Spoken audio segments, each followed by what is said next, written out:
Chapter 12. Abraham in Canaan. This chapter is based on Genesis 13 to 15, 17 verses 1 through 16, and chapter 18. Abraham returned to Canaan very rich in cattle, in silver, and in gold. Lot was still with him, and again they came to Bethel, and pitched their tents by the altar which they had before erected. They soon found that increased possessions brought increased trouble. In the midst of hardships and trials, they had dwelt together in harmony, but in their prosperity there was danger of strife between them. The pasturage was not sufficient for the flocks and herds of both, and the frequent disputes among the herdsmen were brought for settlement to their masters. It was evident that they must separate. Abraham was Lot's senior in years, and his superior in relation, in wealth, and in position. Yet he was the first to propose plans for preserving peace. Although the whole land had been given him by God himself, he courteously waived this right. "Let there be no strife," he said, "between me and thee, and between my herdsmen and thy herdsmen, for we be brethren. Is not the whole land before thee? Separate thyself, I pray thee, from me. If thou wilt take the left hand, then I will go to the right, or if thou depart to the right hand, then I will go to the left." Here the noble, unselfish spirit of Abraham was displayed. How many under similar circumstances would, at all hazards, cling to their individual rights and preferences?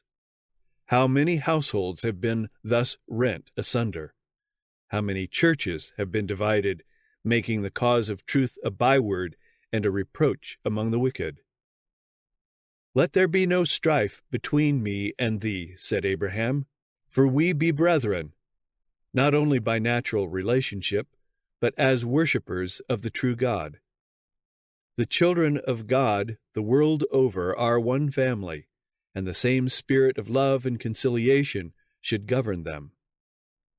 Be kindly affectioned one to another with brotherly love, in honor preferring one another, is the teaching of our Savior."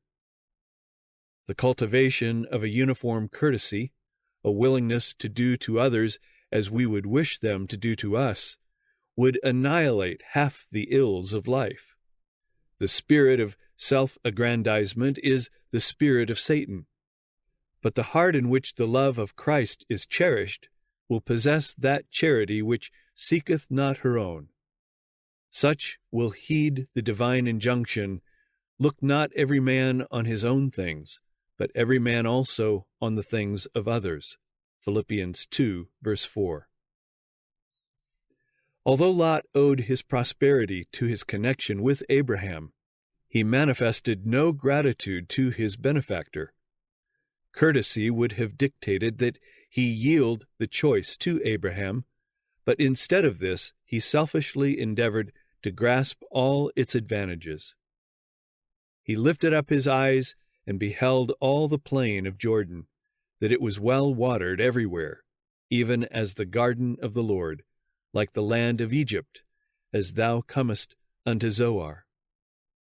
The most fertile region in all Palestine was the Jordan Valley, reminding the beholders of the lost paradise and equaling the beauty and productiveness of the Nile-enriched plains they had so lately left. There were cities also, wealthy and beautiful, inviting to profitable traffic in their crowded marts. Dazzled with visions of worldly gain, Lot overlooked the moral and spiritual evils that would be encountered there. The inhabitants of the plain were sinners before the Lord exceedingly, but of this he was ignorant, or, knowing, gave it but little weight. He chose him all the plain of Jordan and pitched his tent toward Sodom. How little did he foresee the terrible results of that selfish choice.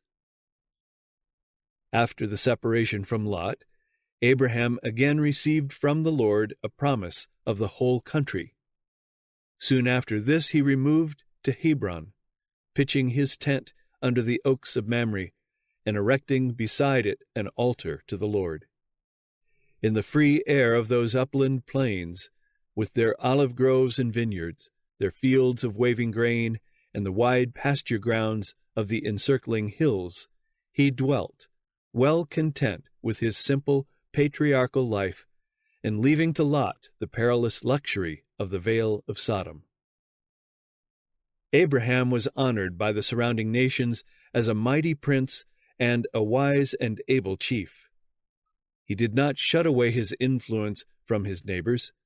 His life and character, in their marked contrast with those of the worshippers of idols, exerted a telling influence in favor of the true faith. His allegiance to God was unswerving, while his affability and benevolence inspired confidence and friendship, and his unaffected greatness commanded respect and honor. His religion was not held as a precious treasure to be jealously guarded and enjoyed solely by the possessor. True religion cannot be thus held, for such a spirit is contrary to the principles of the gospel. While Christ is dwelling in the heart, it is impossible to conceal the light of his presence, or for that light to grow dim. On the contrary, it will grow brighter and brighter as day by day the mists of selfishness and sin that envelop the soul are dispelled by the bright beams of the sun of righteousness. The people of God are his representatives upon the earth, and he intends that they shall be lights in the moral darkness of this world. Scattered all over the country, in the towns, cities, and villages, they are God's witnesses, the channels through which he will communicate to an unbelieving world the knowledge of his will and the wonders of his grace. It is his plan that all who are partakers of the great salvation shall be missionaries for him. The piety of the Christian constitutes the standard by which worldlings judge the gospel.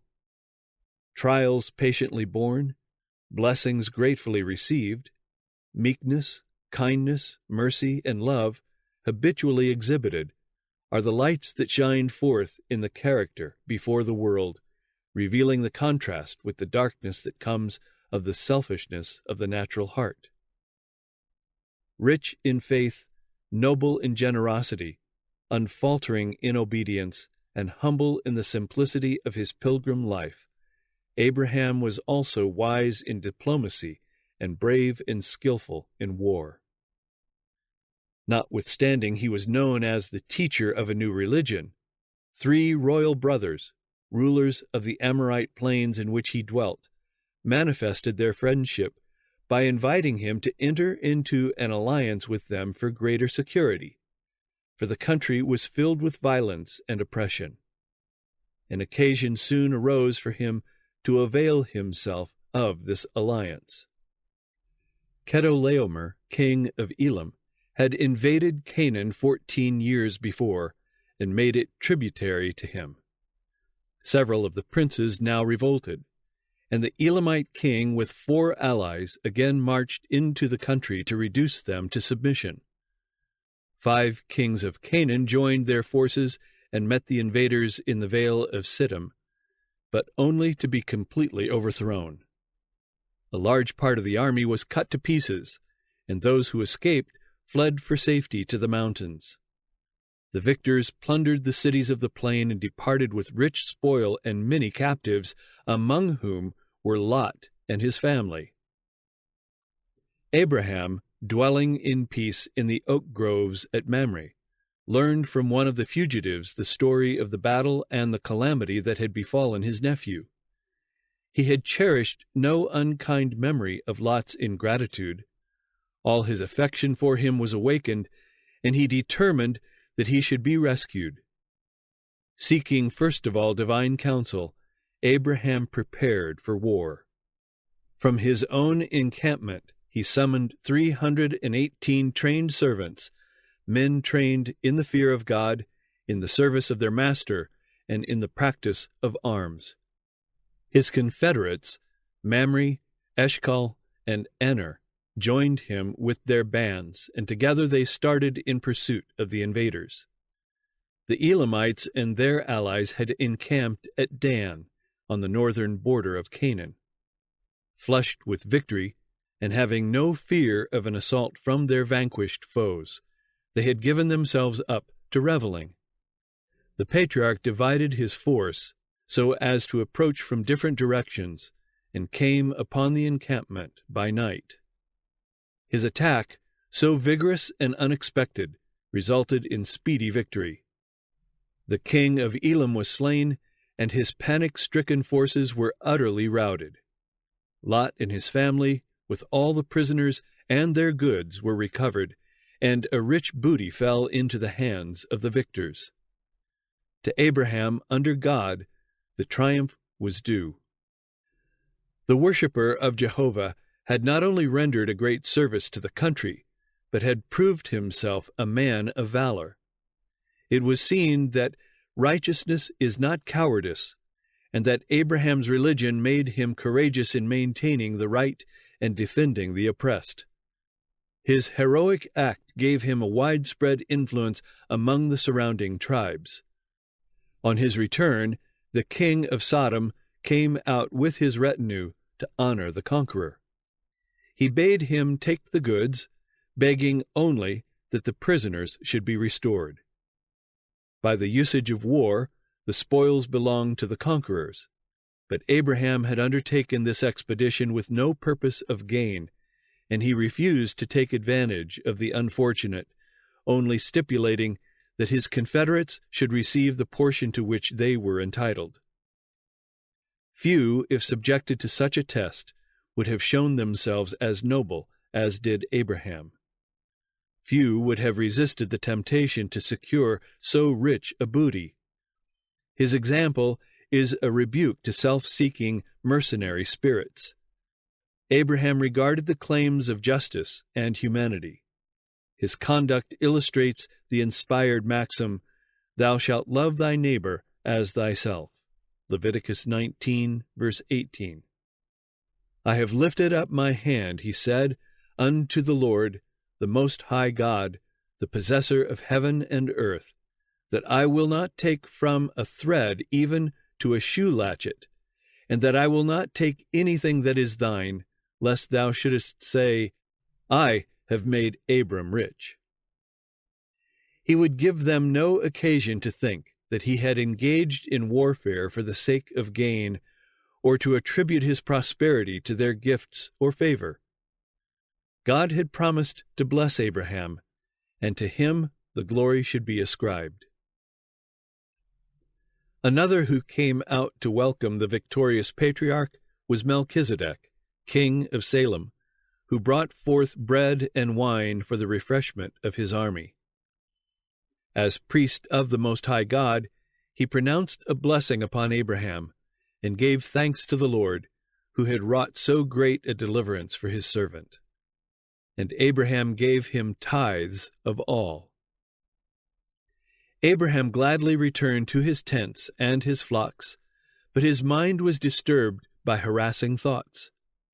He had been a man of peace, so far as possible shunning enmity and strife, and with horror he recalled the scene of carnage he had witnessed. But the nations whose forces he had defeated would doubtless renew the invasion of Canaan, and make him the special object of their vengeance. Becoming thus involved in national quarrels, the peaceful quiet of his life would be broken. Furthermore, he had not entered upon the possession of Canaan, nor could he now hope for an heir to whom the promise might be fulfilled. In a vision of the night, the divine voice was again heard. "Fear not, Abram," were the words of the Prince of Princes. "I am thy shield and thy exceeding great reward." But his mind was so oppressed by forebodings that he could not now grasp the promise with unquestioning confidence as heretofore. He prayed for some tangible evidence that it would be fulfilled. And how was the covenant promise to be realized while the gift of a son was withheld? "What wilt thou give me?" he said, "seeing I go childless? And lo, one born in my house is mine heir." He proposed to make his trusty servant Eleazar his son by adoption, and the inheritor of his possessions. But he was assured that a child of his own was to be his heir. Then he was led outside his tent and told to look up to the unnumbered stars glittering in the heavens. And as he did so, the words were spoken, "So shall thy seed be." Abraham believed God, and it was counted unto him for righteousness. Romans 4, verse 3. Still, the patriarch begged for some visible token as a confirmation of his faith and as an evidence to after generations that God's gracious purposes toward them would be accomplished. The Lord condescended to enter into a covenant with his servant, employing such forms as were customary among men for the ratification of a solemn engagement. By divine direction, Abraham sacrificed a heifer, a she-goat, and a ram, each 3 years old, dividing the bodies and laying the pieces a little distance apart. To these he added a turtle-dove and a young pigeon, which, however, were not divided. This being done, he reverently passed between the parts of the sacrifice, making a solemn vow to God of perpetual obedience. Watchful and steadfast, he remained beside the carcasses till the going down of the sun, to guard them from being defiled or devoured by birds of prey.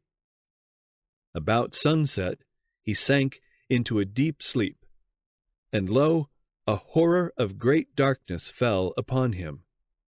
And the voice of God was heard bidding him not to expect immediate possession of the promised land, and pointing forward to the sufferings of his posterity before their establishment in Canaan. The plan of redemption was here open to him in the death of Christ, the great sacrifice, and his coming in glory. Abraham saw also the earth restored to its Eden beauty, to be given him for an everlasting possession as the final and complete fulfillment of the promise. As a pledge of this covenant of God with men, a smoking furnace and a burning lamp, symbols of the divine presence, passed between the severed victims, totally consuming them. And again a voice was heard by Abraham, confirming the gift of the land of Canaan to his descendants, from the river of Egypt unto the great river, the river Euphrates. When Abraham had been nearly 25 years in Canaan, the Lord appeared unto him and said, "I am the Almighty God. Walk before me, and be thou perfect." In awe the patriarch fell upon his face, and the message continued, "Behold, my covenant is with thee, and thou shalt be a father of many nations." In token of the fulfillment of this covenant, his name, heretofore called Abram, was changed to Abraham, which signifies father of a great multitude.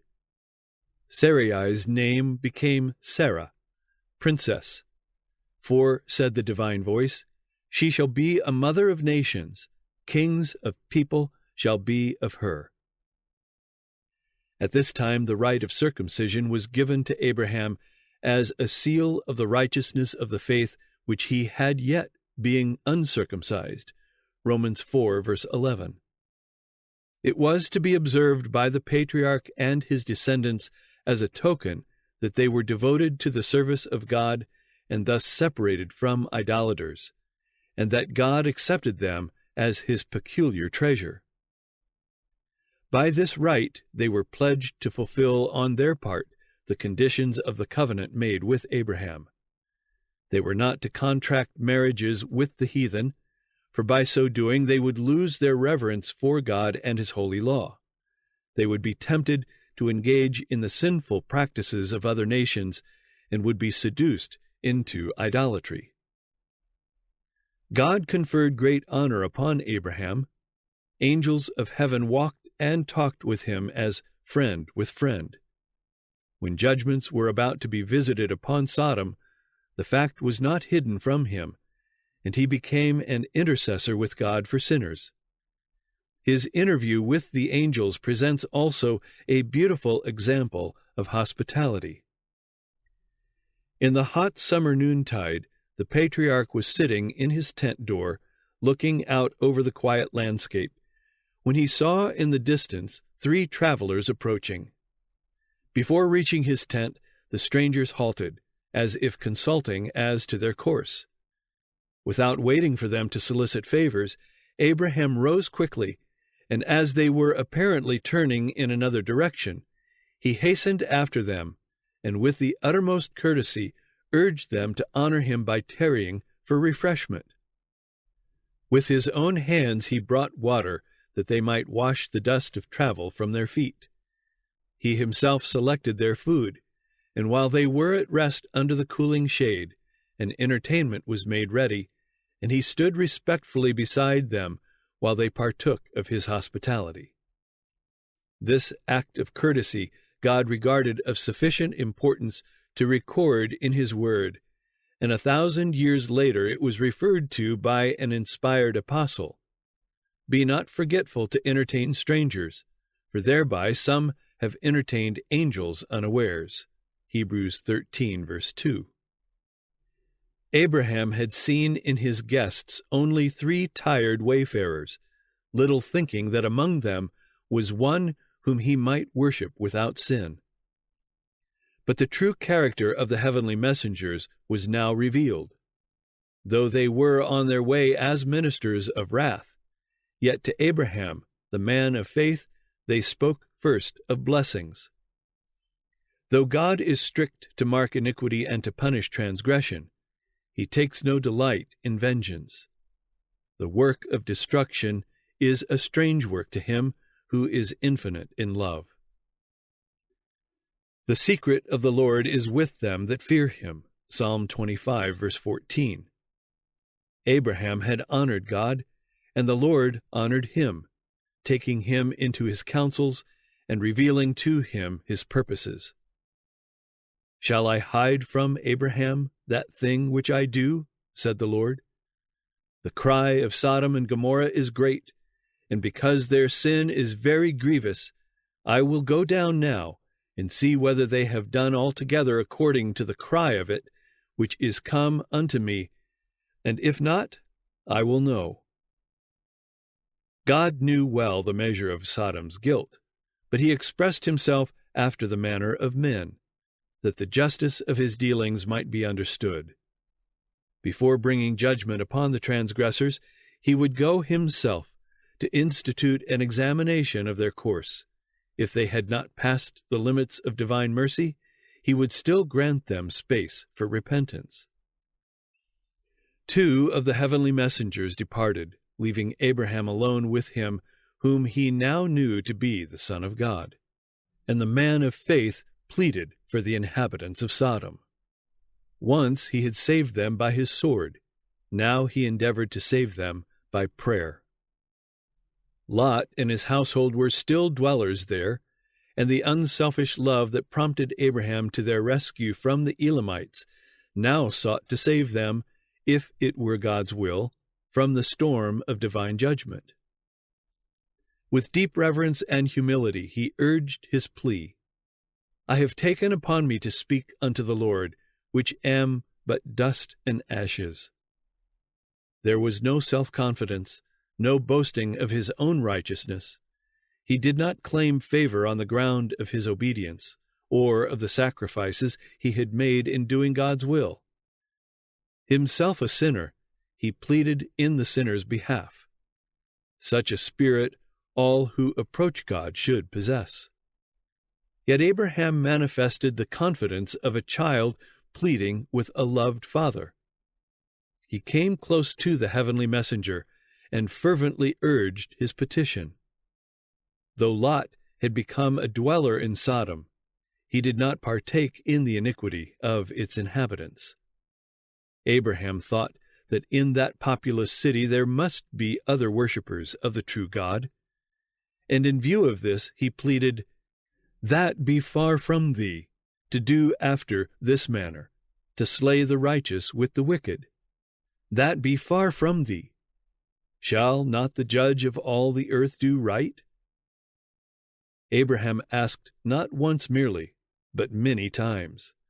Waxing bolder as his requests were granted, he continued until he gained the assurance that if even 10 righteous persons could be found in it, the city would be spared. Love for perishing souls inspired Abraham's prayer. While he loathed the sins of that corrupt city, he desired that the sinners might be saved. His deep interest for Sodom shows the anxiety that we should feel for the impenitent. We should cherish hatred of sin, but pity and love for the sinner. All around us are souls going down to ruin as hopeless, as terrible as that which befell Sodom. Every day the probation of some is closing. Every hour some are passing beyond the reach of mercy. And where are the voices of warning and entreaty to bid the sinner flee from this fearful doom? Where are the hands stretched out to draw him back from death? Where are those who with humility and persevering faith are pleading with God for him? The spirit of Abraham was the spirit of Christ. The Son of God is himself the great intercessor in the sinner's behalf. He who has paid the price for its redemption knows the worth of the human soul. With an antagonism to evil such as can exist only in a nature spotlessly pure, Christ manifested toward the sinner a love which infinite goodness alone could conceive. In the agonies of the crucifixion, himself burdened with the awful weight of the sins of the whole world, he prayed for his revilers and murderers, "Father, forgive them, for they know not what they do." Luke 23, verse 34. Of Abraham it is written that he was called the friend of God, the father of all them that believe. James 2, verse 23, Romans 4, verse 11. The testimony of God concerning this faithful patriarch is, "Abraham obeyed my voice and kept my charge, my commandments, my statutes, and my laws." And again, "I know him that he will command his children and his household after him, and they shall keep the way of the Lord, to do justice and judgment, that the Lord may bring upon Abraham that which he hath spoken of him." It was a high honor to which Abraham was called, that of being the father of the people who for centuries were the guardians and preservers of the truth of God for the world, of that people through whom all the nations of the earth shall be blessed in the advent of the promised Messiah. But he who called the patriarch judged him worthy. It is God that speaks. He who understands the thoughts afar off and places the right estimate upon men says, "I know him." There would be on the part of Abraham no betraying of the truth for selfish purposes. He would keep the law and deal justly and righteously. He would not only fear the Lord himself, but would cultivate religion in his home. He would instruct his family in righteousness. The law of God would be the rule in his household. Abraham's household comprised more than 1,000 souls. Those who were led by his teachings to worship the one God found a home in his encampment, and here, as in a school, they received such instruction as would prepare them to be representatives of the true faith. Thus a great responsibility rested upon him. He was training heads of families, and his methods of government would be carried out in the households over which they should preside. In the early times, the father was the ruler and priest of his own family, and he exercised authority over his children even after they had families of their own. His descendants were taught to look up to him as their head in both religious and secular matters. This patriarchal system of government Abraham endeavored to perpetuate, as it tended to preserve the knowledge of God. It was necessary to bind the members of the household together, in order to build up a barrier against the idolatry that had become so widespread and so deep-seated. Abraham sought by every means in his power to guard the inmates of his encampment against mingling with the heathen and witnessing their idolatrous practices, for he knew that familiarity with evil would insensibly corrupt the principles. The greatest care was exercised to shut out every form of false religion and to impress the mind with the majesty and glory of the living God as the true object of worship. It was a wise arrangement which God himself had made to cut off his people so far as possible from connection with the heathen, making them a people dwelling alone and not reckoned among the nations.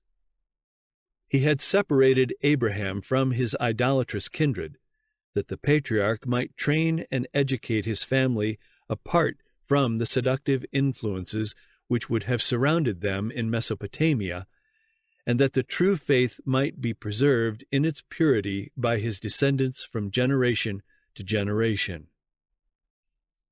Abraham's affection for his children and his household led him to guard their religious faith, to impart to them a knowledge of the divine statutes as the most precious legacy he could transmit to them, and through them to the world.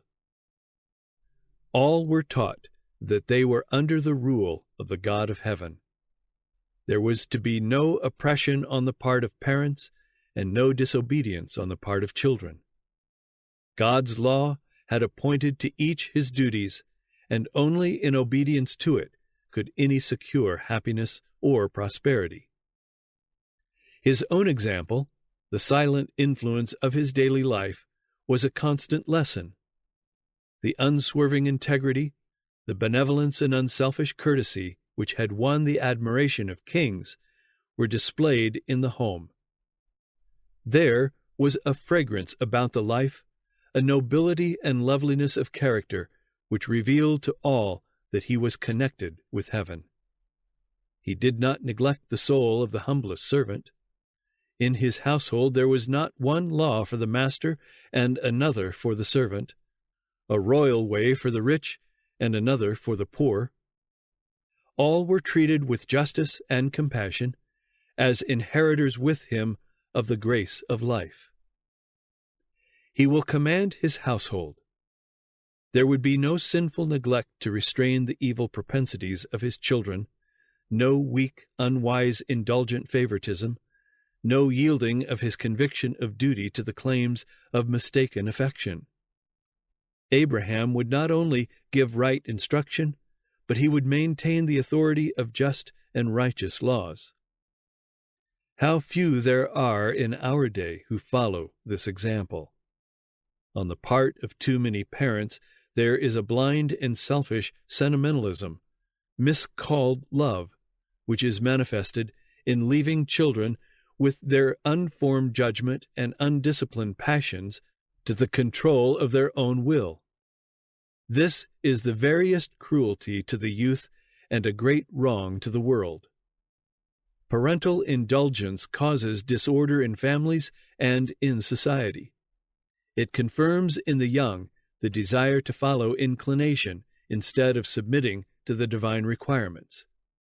Thus they grow up with a heart averse to doing God's will, and they transmit their irreligious, insubordinate spirit to their children and children's children. Like Abraham, parents should command their households after them. Let obedience to parental authority be taught and enforced as the first step in obedience to the authority of God. The light esteem in which the law of God is held, even by religious leaders, has been productive of great evil. The teaching which has become so widespread that the divine statutes are no longer binding upon men is the same as idolatry in its effect upon the morals of the people. Those who seek to lessen the claims of God's holy law are striking directly at the foundation of the government of families and nations. Religious parents, failing to walk in his statutes, do not command their household to keep the way of the Lord. The law of God is not made the rule of life. The children, as they make homes of their own, feel under no obligation to teach their children what they themselves have never been taught.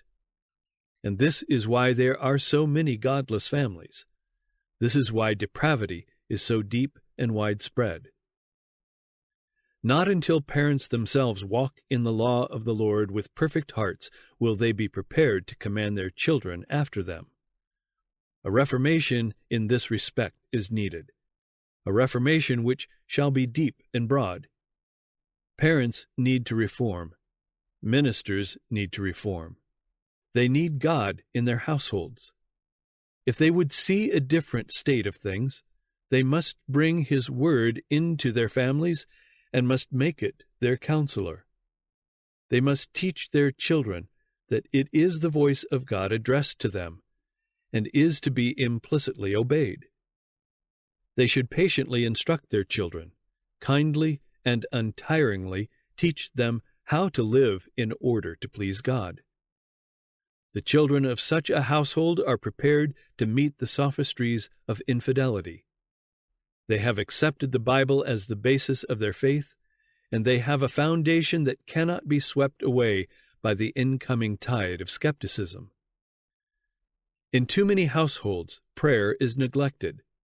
Parents feel that they have no time for morning and evening worship. They cannot spare a few moments to be spent in thanksgiving to God for His abundant mercies, for the blessed sunshine and the showers of rain which cause vegetation to flourish, and for the guardianship of holy angels.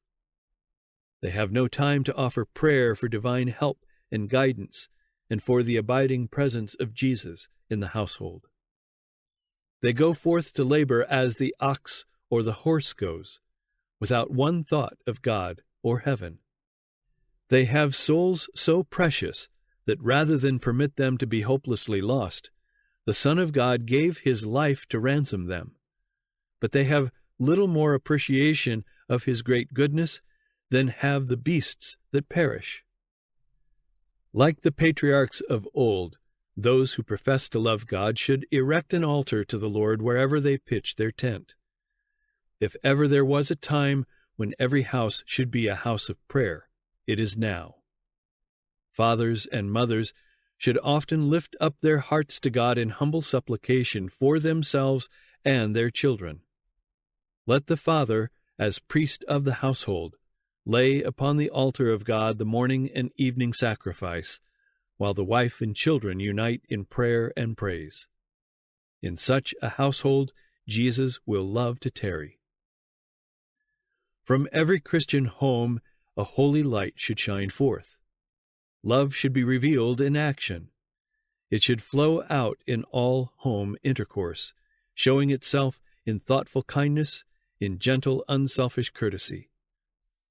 There are homes where this principle is carried out, homes where God is worshipped and truest love reigns. From these homes, morning and evening prayer ascends to God as sweet incense, and His mercies and blessings descend upon the suppliants like the morning dew. A well-ordered Christian household is a powerful argument in favor of the reality of the Christian religion, an argument that the infidel cannot gainsay. All can see that there is an influence at work in the family that affects the children, and that the God of Abraham is with them. If the homes of professed Christians had a right religious mold, they would exert a mighty influence for good. They would indeed be the light of the world. The God of heaven speaks to every faithful parent in the words addressed to Abraham, "I know him, that he will command his children and his household after him, and they shall keep the way of the Lord, to do justice and judgment, that the Lord may bring upon Abraham that which he hath spoken of him."